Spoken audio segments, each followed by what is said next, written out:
চট্টগ্রাম বন্দরের New Mooring terminal বিদেশিদের কাছে ইজারার সিদ্ধান্তের প্রতিবাদে অনির্দিষ্টকালের কর্মবিরতিতে শ্রমিকরা। বন্দরে আমদানি রফতানি বন্ধ থাকায় দেখা দিয়েছে অচল অবস্থা। এই মুহূর্তে সেখানে আছেন সহকর্মী ফেরদৌস লিপি, সরাসরি যাচ্ছি তার কাছে।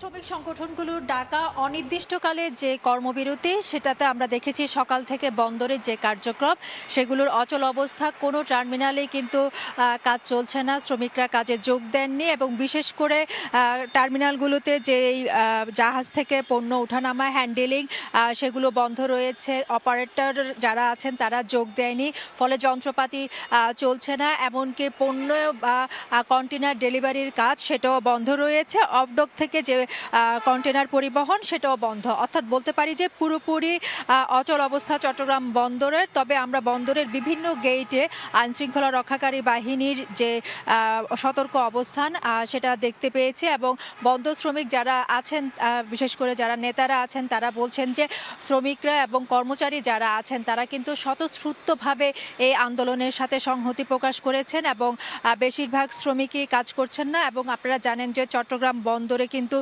24 ঘন্টা কাজ চলে, সেখানে কিন্তু কাজ প্রথমে আমরা দেখেছি যে গত শনিবার যে 3 দিন, সেই 3 দিন কিন্তু দেখেছি 8 ঘন্টা পর্যন্ত শ্রমিকরা কর্মবিরতি পালন করে। তারপরে একদিন তারা 24 ঘন্টার ডাক দেয় এবং গতকাল থেকে কিন্তু তারা যে অনির্দিষ্টকালের যে ধর্মঘট সেটা কিন্তু দিয়েছেন। এবং এর বাইরে বন্দর কর্তৃপক্ষ আমরা দেখেছি যখন শ্রমিকরা 8 ঘন্টার কর্মবিরতি যায় তখন কিন্তু বিভিন্ন ধরনের যে বিশেষ করে শ্রমিকদের বদলি থেকে শুরু করে নানা ধরনের সতর্কতা এবং তারা যে ধরনের ব্যবস্থা নেওয়া সেই ব্যবস্থা নিয়েছে। ইতিমধ্যে কিন্তু অন্তত 16 জন কর্মচারী এবং শ্রমিকদেরকে কিন্তু চট্টগ্রাম বন্দর থেকে অন্যান্য বন্দরে বদলি করা হয়েছে। কিন্তু সেই প্রেক্ষিতে এবং পাশাপাশি কিন্তু যে এনসিটি ইজারা দেওয়ার যে প্রক্রিয়া সেটা বাতিলের দাবিতে তারা বলছেন যে এই অনির্দিষ্টকালে যে ধর্মঘট তারা চালিয়ে যাবেন। তো এই ছিল আমার কাছে এখনো পর্যন্ত চট্টগ্রাম বন্দর থেকে সর্বশেষ।